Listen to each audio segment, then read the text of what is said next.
Hello everyone, welcome to success with Rai Academy. 9 जून 2023 के दैनिक जागरण के राष्ट्रीय संस्करण को आज के इस वीडियो में हम डिस्कस करेंगे। तो चलिए वीडियो को स्टार्ट करते हैं। और सबसे पहली हेडिंग हम ले रहे हैं कि विदेश में भारत की आलोचना करना राहुल की आदत। ये स्टेटमेंट दिया है एस जयशंकर प्रसाद ने। जो हमारे विदेश मंत्री हैं एस जयशंकर, उन्होंने कहा कि कांग्रेस नेता राहुल गांधी की आदत है कि वह जब भी विदेश जाते हैं तो वहां भारत की निंदा करते हैं। विदेश में भारत की निंदा करना देश हित में नहीं है। विदेश मंत्री ने भरोसा जताया कि मोदी सरकार पर इसका कोई राजनीतिक असर नहीं होगा और वर्ष 2024 के चुनाव में भी भाजपा ही विजय होगी।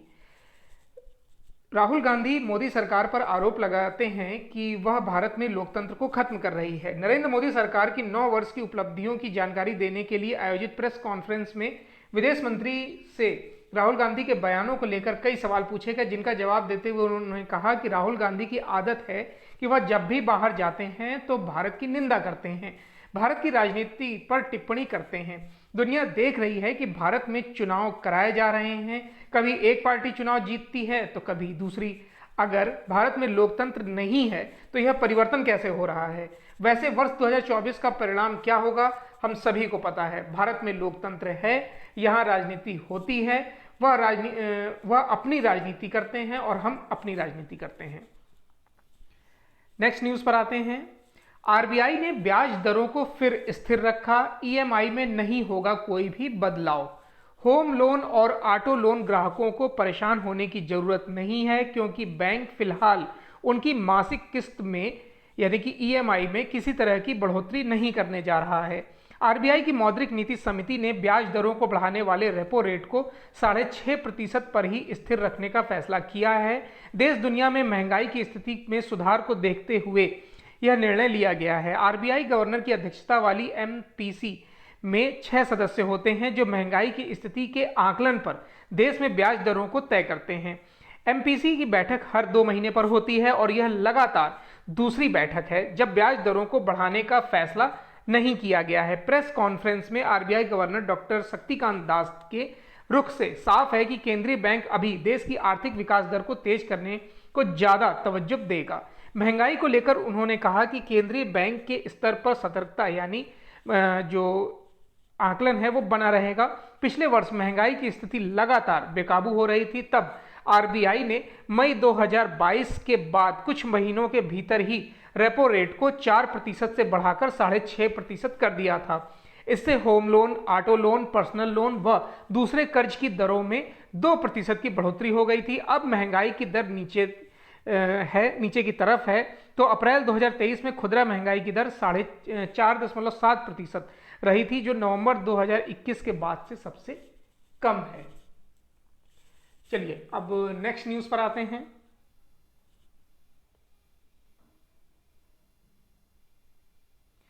G20 बैठक में भाग लेने भारत आएंगे सऊदी प्रिंस, पीएम ने फोन पर की बात। प्रधानमंत्री नरेंद्र मोदी ने गुरुवार को सऊदी अरब के क्राउन प्रिंस मोहम्मद बिन सलमान बिन अब्दुल अजीज अल सऊद से टेलीफोन पर बातचीत की है। उन्होंने भारत में सूडान से भारतीयों को निकालने में सऊदी अरब की मदद के लिए उन्हें धन्यवाद दिया है।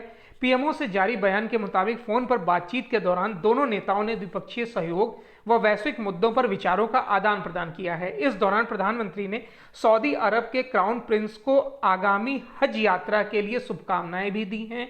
क्राउन प्रिंस ने भारत की G20 अध्यक्षता के तहत भारतीय पहल को अपना पूरा समर्थन दिया और कहा कि वह भारत आने की प्रतीक्षा कर रहे हैं।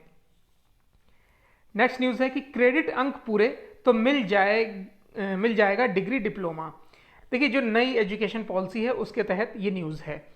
डिग्री, डिप्लोमा और सर्टिफिकेट के लिए अब समय नहीं, क्रेडिट का मानक पूरा करना होगा। यानी उच्च शिक्षा के लिए किसी कोर्स के लिए छात्र छात्राओं पर यह बाध्यता नहीं होगी कि उन्हें कोई डिग्री, डिप्लोमा इतनी अवधि की पढ़ाई के बाद ही मिल सकता है। राष्ट्रीय शिक्षा नीति की भावना के अनुरूप विश्वविद्यालय अनुदान आयोग यानी कि यूजीसी की एक समिति ने इस आशय की सिफारिश की है। इस पर क्रियान्वयन के साथ उच्च शिक्षा में पढ़ाई का ढांचा पूरी तरह से चेंज हो जाएगा, बदल जाएगा। यूजीसी ने डिग्री की विशेषताओं संबंधी नियम कायदों की समीक्षा तथा डिग्री डिप्लोमा के लिए नई नाम प्रणाली तय करने के लिए विशेषज्ञों की एक समिति का गठन किया था। समिति ने कहा है कि नई राष्ट्रीय शिक्षा नीति में उच्च शिक्षा के ढांचे में जिस तरह एंट्री और एग्जिट के कई प्रावधान किए गए हैं और जो नेशनल क्रेडिट फ्रेमवर्क तथा अंडर ग्रेजुएट कार्यक्रमों के लिए राष्ट्रीय क्रेडिट फ्रेमवर्क व करिकुलम की व्यवस्था की गई है, उसे देखते हुए under graduate certificate, under graduate diploma और पोस्ट ग्रेजुएट डिप्लोमा के लिए अलग अलग स्तर पर पात्रता को मान्यता देने की जरूरत है। इसका मतलब है कि क्रेडिट फ्रेमवर्क के आधार पर प्रमाण पत्र हासिल किए जा सकेंगे। समिति ने यह भी सुझाव दिया है कि अगर कोई विद्यार्थी किसी कोर्स के लिए जरूरी क्रेडिट हासिल कर लेता है तो उसे उस आधार पर सर्टिफिकेट, डिप्लोमा अथवा डिग्री प्रदान की जा सकती है, भले ही उस कोर्स के लिए न्यूनतम समयावधि कुछ भी रही हो। डिग्री के लिए नाम पद्धति अंतर्राष्ट्रीय नियमों के अनुसार होगी। समिति ने मौजूदा समय की जरूरतों और उभरती सामाजिक आवश्यकताओं के अनुरूप नई नाम पद्धति लागू करने की भी बात कही है। उनके अनुसार इस आशय का प्रस्ताव यूजीसी के समक्ष प्रस्तुत किया जाएगा, लेकिन विश्वविद्यालयों को अपने प्रस्ताव के साथ उसका औचित्य भी साबित करना होगा। इस तरह के प्रस्तावों पर विचार करने के लिए जो भी स्थायी समिति होगी वह सभी मामलों पर विचार करेगी और फिर आयोग को अपनी सिफारिशें सौंपेगी। समिति ने सुझाव दिया है कि यूजीसी अपनी सभी अधिसूचनाओं को प्रकाशित करे जिसके साथ डिग्री, डिप्लोमा और सर्टिफिकेट के नामों की पूरी सूची होगी। इसमें सभी पहले वाली डिग्री को शामिल किया जाना चाहिए जिससे विद्यार्थियों को संदर्भ समझने में स्पष्टता रहे। अब यहाँ पर एक और न्यूज़ है कि 27 साल बाद इस वर्ष भारत में होगी मिस वर्ल्ड प्रतिस्पर्धा। दुनिया भर में चर्चित मिस वर्ल्ड प्रतिस्पर्धा करीब 27 साल बाद इस वर्ष भारत में पुनः आयोजित होगी। प्रतिस्पर्धा का 71वां संस्करण इस साल नवंबर में आयोजित होने की उम्मीद है। इसकी तारीखों की घोषणा अभी नहीं की गई है। इससे पहले 1996 में इसका आयोजन किया गया था। चलिए नेक्स्ट न्यूज़ पर आते हैं। नेक्स्ट न्यूज़ है, सीमा पर शांति के बिना चीन के साथ रिश्ते सामान्य नहीं होंगे। भारत ने एक बार फिर चीन को स्पष्ट संदेश दिया है कि जब तक वह वास्तविक नियंत्रण रेखा से अपने सैनिकों को वापस लेकर वर्ष 2020 वाली स्थिति नहीं बहाल करेगा तब तक दोनों देशों के बीच रिश्ते सामान्य नहीं हो सकते हैं। विदेश मंत्री एस जयशंकर ने मोदी सरकार के 9 वर्षों के कार्यकाल की उपलब्धियों को बताने के लिए आयोजित प्रेस कॉन्फ्रेंस में कहा कि भारत चीन के साथ अपने रिश्तों को बेहतर करना चाहता है, लेकिन यह तभी होगा जब सीमा पर अमन शांति स्थापित हो। इसके बगैर द्विपक्षीय रिश्तों में सुधार नहीं हो सकता है। चीन की तरफ से सीमा पर स्थिति को बेहतर बनाने को भी उन्होंने खारिज किया और सैनिकों की अग्रिम सीमा पर तैनाती को सबसे बड़ी समस्या के तौर पर चिन्हित किया है। चीन के साथ वर्तमान स्थिति पर कई सवाल पूछे गए। इनका जवाब देते हुए जयशंकर ने स्पष्ट किया कि भारत अपने हितों की बखूबी समझ रखता है और उस पर कोई भी बाहरी दबाव नहीं बनाया जा सकता है। उन्होंने स्पष्ट किया कि मौजूदा स्थिति दोनों देशों के हित में नहीं है और इसका समाधान निकालना होगा। जयशंकर ने कहा कि चीन ने कुछ वर्ष पहले जो द्विपक्षीय समझौतों का उल्लंघन किया उससे रिश्ते खराब हुए हैं। साफ है कि भारतीय विदेश मंत्री चीन के विदेश मंत्रालय की तरफ से हाल ही के महीने में दिए जा रहे इस संकेत का जवाब दे रहे थे जिसमें बताया गया है कि सीमा पर शांति बनी हुई है। नेक्स्ट न्यूज पर आते हैं। समुद्र में 6000 मीटर की गहराई तक जाने को तैयार हो रही मानव युक्त पनडुब्बी रिजिजू अंतरिक्ष की तरह ही समुद्र भी रहस्यों को समाये हुए है। दुनिया भर में समुद्र को लेकर कई खोजें हुई हैं। अब तक इस कड़ी में भारत भी अपना मिशन भेजने की तैयारी में है। केंद्रीय पृथ्वी विज्ञान मंत्री किरण रिजिजू ने गुरुवार को कहा कि समुद्रयान परियोजना काम काफी तेज गति से चल रहा है। उन्होंने कहा कि समुद्रयान परियोजना के तहत समुद्र के भीतर 3 लोगों को 6000 मीटर की गहराई तक सफलतापूर्वक ले जाने की योजना को आगे बढ़ाते हुए मानव युक्त पनडुब्बी भेजने का भारत का मिशन निर्धारित समय के अनुसार आगे बढ़ रहा है और वाहन जल्द ही तैयार हो जाएगा। राष्ट्रीय महासागर प्रौद्योगिकी संस्थान स्वदेशी मिशन पर काम कर रहा है जिसके मत्स्य 6000 नामक पनडुब्बी में समुद्र के नीचे 6000 मीटर की गहराई तक जाने वाले 3 लोगों को शामिल किया जाएगा। मंत्री ने कहा कि समुद्रयान जिसमें मानव युक्त व मानव रहित खोज शामिल है पृथ्वी विज्ञान मंत्रालय द्वारा शुरू किया गया महत्वपूर्ण प्रयास है। मानव रहित मिशन 7000 मीटर से अधिक गहराई में गया है जबकि मानव युक्त मिशन के लिए पनडुब्बी निर्माणाधीन है।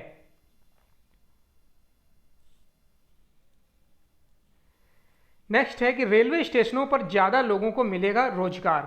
एक स्टेशन एक उत्पाद योजना के तहत रेलवे स्टेशनों पर ज़्यादा उत्पाद की बिक्री संभव हो सके, इसके लिए नियमों को और सरल बनाया गया है। अब किसी स्टेशन पर सिर्फ उन स्थान विशेष की जगह पूरे इलाके के उत्पाद की बिक्री हो सकेगी। इसके लिए स्टेशन पर स्टॉल प्राप्त करने वालों को ज़्यादा सुविधाएं मिलेंगी। स्थानीय उत्पाद को बढ़ावा देने के उद्देश्य से पिछले 25 मार्च को इस योजना की शुरुआत हुई थी। मई तक उत्तर रेलवे के 130 रेलवे स्टेशनों पर इस योजना के तहत उत्पाद बेचने के लिए लोगों को स्टॉल आवंटित किए गए हैं।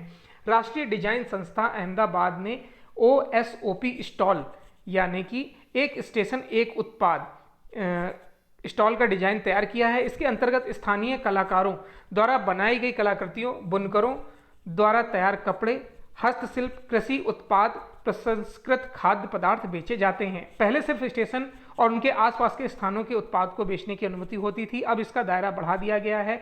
अब सूक्ष्म लघु एवं मध्यम उद्यम मंत्रालय के उद्यम पोर्टल पर पंजीकृत राज्य सरकार से संबंधित संस्थानों को भी स्टेशन पर अपने उत्पाद बेचने की अनुमति मिलेगी। चलिए नेक्स्ट न्यूज पर आते हैं।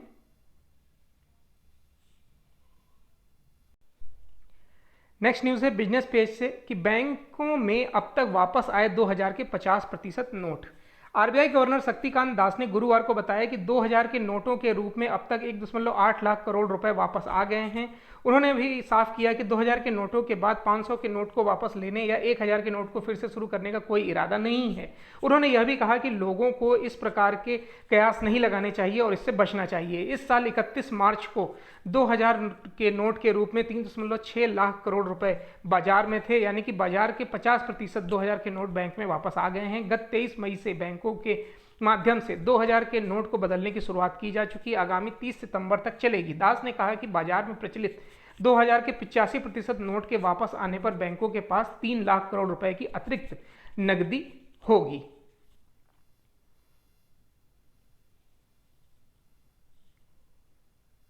सेवा निर्यात पर नहीं दिखेगा आईटी सेक्टर में सुस्ती का असर। अमेरिका और यूरोप की अर्थव्यवस्था में सुस्ती से चालू वित्त वर्ष 2023-24 की पहली तिमाही में आईटी सेक्टर का कारोबार प्रभावित होने की संभावना जताई जा रही है। हालांकि सेवा निर्यात पर इसका कोई असर नहीं होता दिख रहा है। इसके पीछे एक बड़ी वजह यह है कि अकाउंट ऑडिट और लीगल सेवा के क्षेत्र में दुनिया के विभिन्न देशों से भारत में काफ़ी अधिक काम आ रहा है। वहीं टूरिज्म के साथ मेडिकल टूरिज्म में भी तेजी से बढ़ोतरी हो रही है। सर्विस एक्सपोर्ट एमोशन काउंसिल के चेयरमैन सुनील एच तेलाती ने बताया कि अकाउंट्स और ऑडिट, लीगल सेवा, मेडिकल टूरिज्म आईटी सेक्टर की मांग में होने वाली कमी की पूर्ति कर रहे हैं। पड़ोसी देशों से टूरिज्म बढ़ रहा है तो मेडिकल टूरिज्म में लगातार बढ़ोतरी दिख रही है। नेक्स्ट न्यूज़ पर आते हैं जो है इंटरनेशनल पेज से।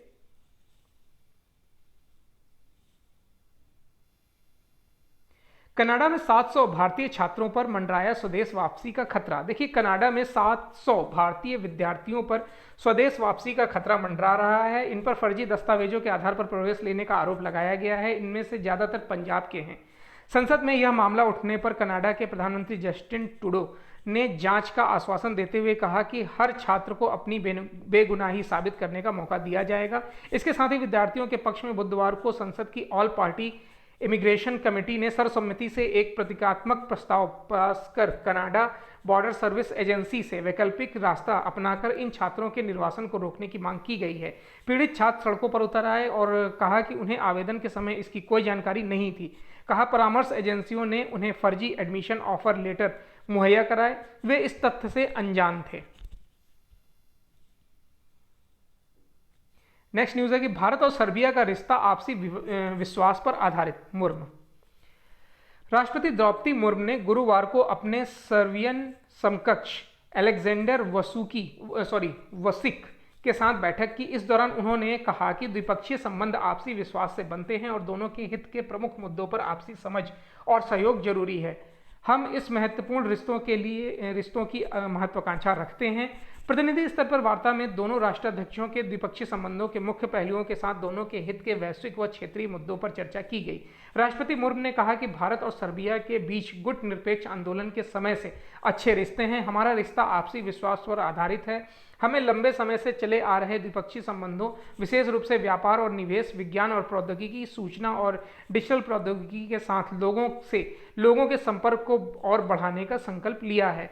हम संयुक्त राष्ट्र एवं अन्य बहुपक्षीय मंचों पर एक दूसरे के समन्वय और सहयोग को मजबूत करने पर सहमत हुए हैं। इससे पहले राष्ट्रपति द्रौपदी मुर्मू का राष्ट्रपति भवन में उनके समकक्ष अलेक्जेंडर वुसिक ने राजकीय सम्मान के साथ स्वागत किया। चलिए, तो ये आज का यानी 9 जून 2023 का दैनिक जागरण का राष्ट्रीय संस्करण था। आई होप आपको वीडियो अच्छा लगा होगा। अगर वीडियो अच्छा लगा हो तो लाइक और शेयर कर दीजिएगा। वीडियो देखने के लिए धन्यवाद।